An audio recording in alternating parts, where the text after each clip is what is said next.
the timeless Buddhist story of wisdom and karma. There are stories that, though born thousands of years ago, still echo in the hearts of humankind because they do not merely tell of the past.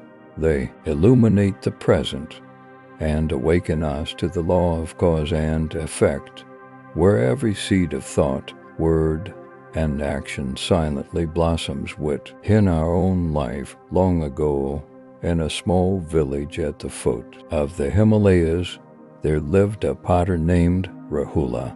He was known throughout the region for crafting the most beautiful and durable clay pots. But beneath that diligence burned a quiet fire of envy and pride. Rahula believed that talent was his own making, and others were simply ordinary.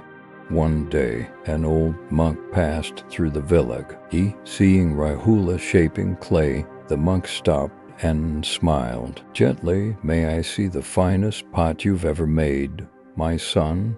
Rahula proudly brought out a white pot, polished and elegant, its curves smooth as silk. The monk gazed at it for a long moment, then softly set it down. He picked up a small stick and tapped the pot gently.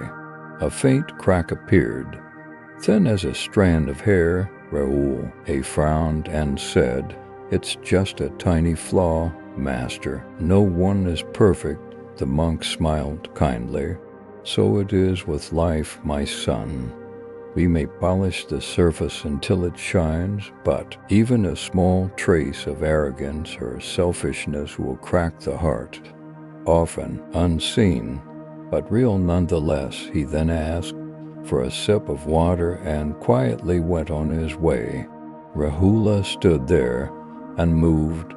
Deep inside, he thought, "What can a poor monk know about perfection?" Years passed. Rahula became even more famous and lonelier. One day, while firing his pots, a sudden blaze erupted in his workshop. Flames devoured everything. Hundreds of pots shattered. Smoke filled the air. Rahula collapsed amidst the ashes, whispering in despair, "Why me? I've worked so hard. I've created beauty. Why has karma turned against me?" That night, as he drifted into sleep among the ruins, Rahula dreamed of the old monk again. The monk said nothing. He only placed a lump of moist clay in Rahula's hands. Rahula asked, "What should I do with this?" The monk replied, "Shape it again. But this time, not with your hands, with your heart." When Rahula awoke, tears streamed down his face. He realized that all these years he had been creating only to prove himself, not to serve, not to love. Like clay, life becomes strong and pure only when molded by sincerity and compassion. From that day, Rahula no longer made pots to sell. He made them to give, to the poor, to small temples, to children in the village. Each time his hands touched the clay, he silently prayed, "May these hands be cleansed by compassion. May every pot I create carry a blessing of peace." Strangely, his pots became more beautiful and more durable than ever. People sighed. Something in the clay had changed, but truly it was Rahula's heart that had transformed. Many years later, when Rahula was old, a great earthquake shook the land. Houses crumbled, temples fell, yet among the ruins, one pot remained perfectly intact. It was the very pot Rahula had made after his awakening. When asked for his secret, he simply smiled, "There is no secret. The earth is still earth, the water still water, the fire still fire, only the heart has changed."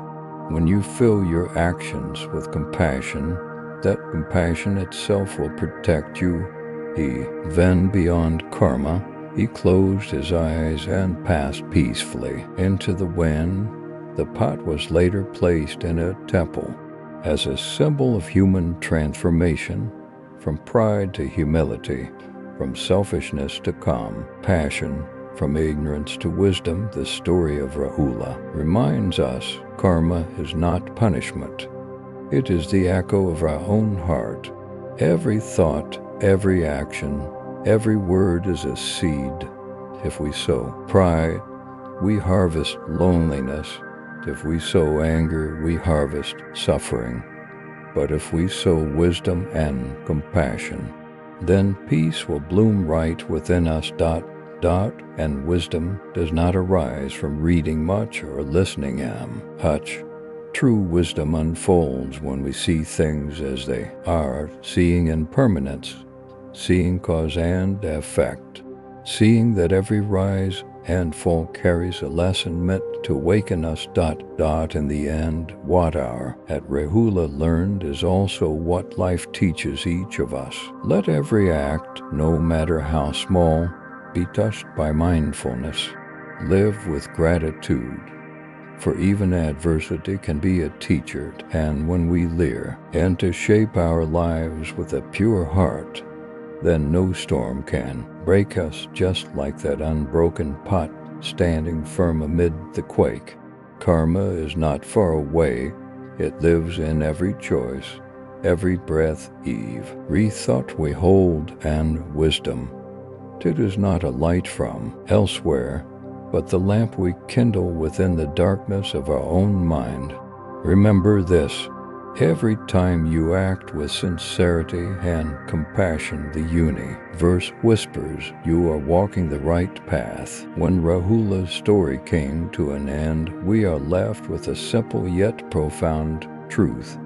Inside each of us lives a Rahula, the one still shaping the vessel of their life with the unsteady hands of an unawakened mind. Sometimes we take pride in what we've built, in our achievements, in the admiration of others. But deep down, we know, without kindness, without awareness, everything we hold is as fragile as a clay pot. A single touch of impermanence, and it begins to crack. Yet right where the crack appears, that is, where the light of wisdom enters.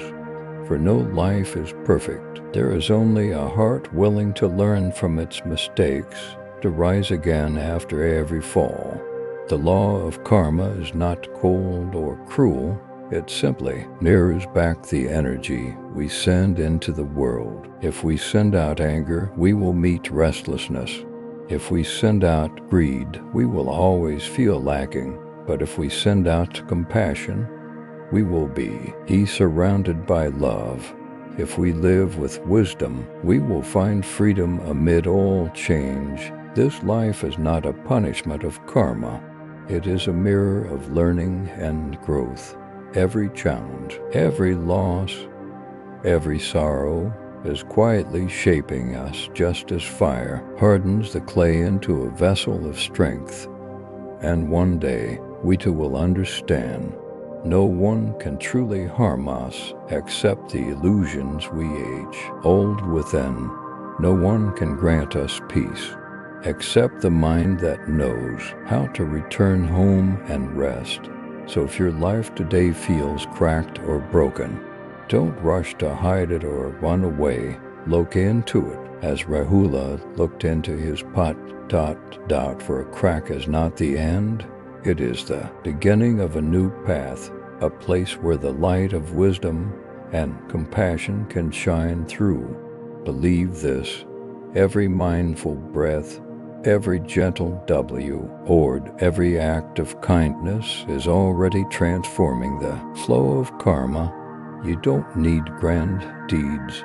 Just one clear, kind day is enough for karma to begin to change. And if you've listened to these words until now, let your mind rest in a quiet moment. Ask yourself, have I truly lived with wisdom? How many seeds of compassion have I planted today? And am I shaping my life with the hands of mindfulness? If the answers are still uncertain, Don't be discouraged. The journey of awakening is never too late. All it takes is this very moment to turn inward, to listen to your breath, to smile at impermanence, and the seed of wisdom has already begun to sprout within you on the Relaxing Buddhist Stories channel. We share stories like this, gentle reminders, practical Buddhist lessons, and journeys of awakening, so each person can rediscover peace within their own breath. If something in this story has touched your heart, leave a comment below. Share what you've felt, for your story may become a light for someone else on their own path of wisdom. And don't forget to subscribe to Relaxing Buddhist Stories so you won't miss more timeless Buddhist tales, takings on mindfulness, meditation, and true happiness. Each subscription is more than a number. It is a seed of goodness planted in this world, a continuation of the journey of light, where together we learn to live mindfully, to love deeply, and to rest peacefully in every moment of now. Let us keep walking gently, steadily, and with gratitude. For as the Buddha once said, no one can save us but ourselves. No one can walk this path for us but each mindful step, each peaceful breath. That is the way to freedom. Thank you for being here and for walking alone. Quayside Relaxing Buddhist Stories. See you again in the next story, where another doorway opens, guiding us home to ourselves once more.